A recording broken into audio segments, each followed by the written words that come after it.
Hey everyone, we're in the truck today on our way home from the pig farm. We've purchased another pig for our freezer this year. And today we're going to work out the difference between raising your own pigs and purchasing and going straight to butcher.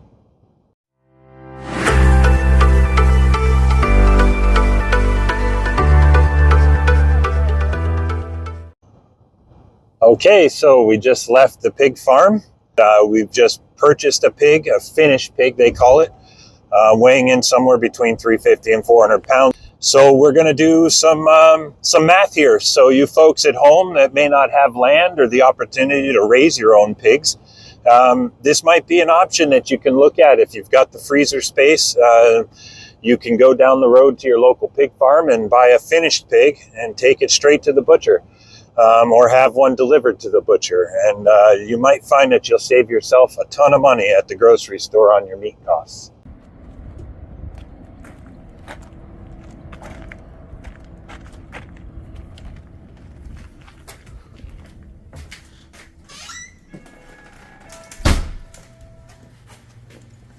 Hello. Okay, here we are on the road home. We just left the butcher for the second time. And we are excited to share our findings. Last year we raised our own. We wanted to try both out, see which one ended up basically being more lucrative as far as saving money at the store. So we want to share those findings with you guys and speak a little bit as to why we do this and share with you how you can do this. We went to a farmer, a local farmer, who raises a small group of pigs. He free ranges and feeds table scraps, and that's it. No antibiotics, no chemicals, nothing. Some of you may not have the means to transport a pig. Contact your local farmers. Find out when they're going to the butcher. See if they'll either add a little small fee or just take it there for you when they're taking their own pigs in.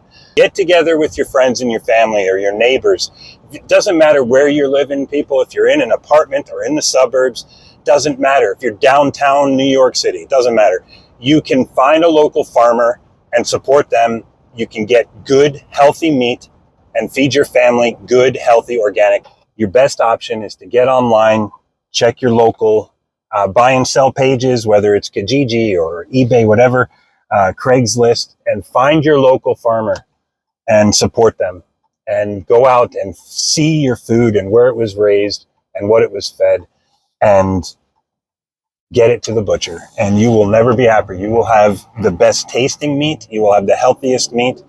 And you'll be putting pressure on the system, which I won't get too far into, but the grocers need to be pushing back on suppliers. Whoever's passing these inflated costs down the food chain, it needs to stop. So get your own food, get your own meat. Stop paying ridiculous prices at the grocery store. 3 basic ways that you can save a ton of money at the grocery store and provide yourself with good farm-raised organic meat.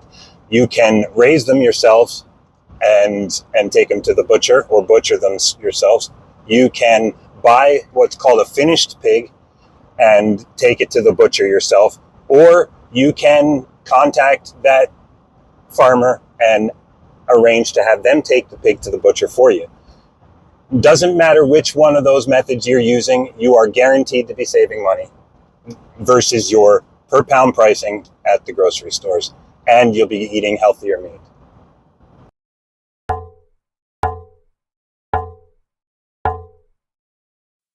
Okay, we are home now, obviously. All the meat has been unloaded and weighed. We've got our fat and our ears and feet, or trotters.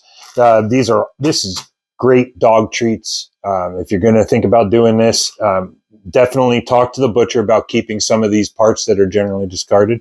But anyway, we've crunched the numbers, done the math. So last year, raising our own pigs with the cost of feed and everything else, we averaged in around $3.30 a pound. Now, this year, we bought a finished pig, 1 pig, not 2.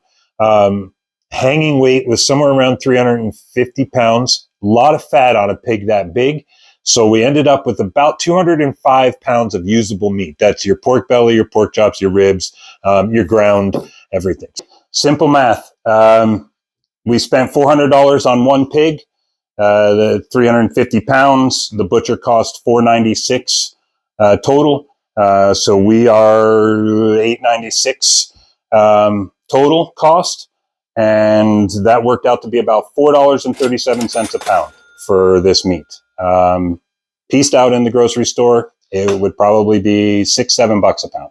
Quick Google search will tell you that in Canada, $5.67 is the average cost per pound of pork.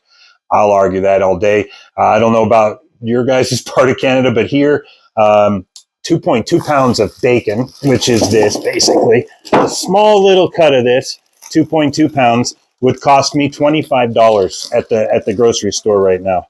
I have 40 pounds of this. So at the grocery store cost, that would cost me $10 a pound for bacon. That's insane, folks. I've got 40 pounds of pork belly here at $10 a pound. That's $400 worth of bacon. That paid for the pig.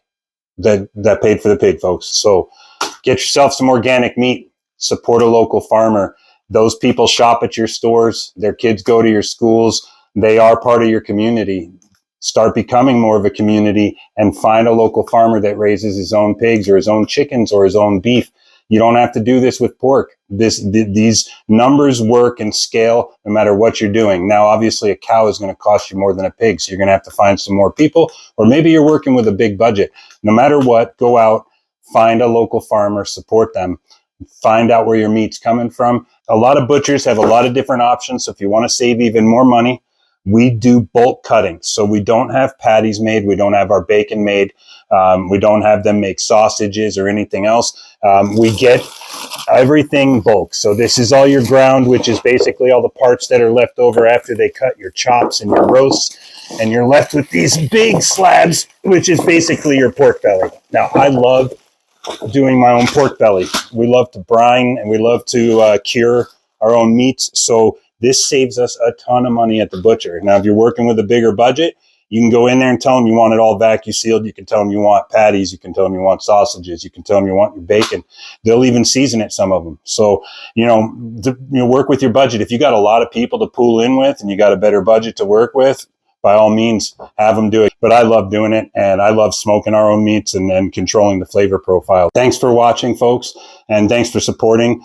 Those of you that have subscribed, if you haven't subscribed and you want to follow a homesteader's life, then please hit that subscribe button. It doesn't cost you anything.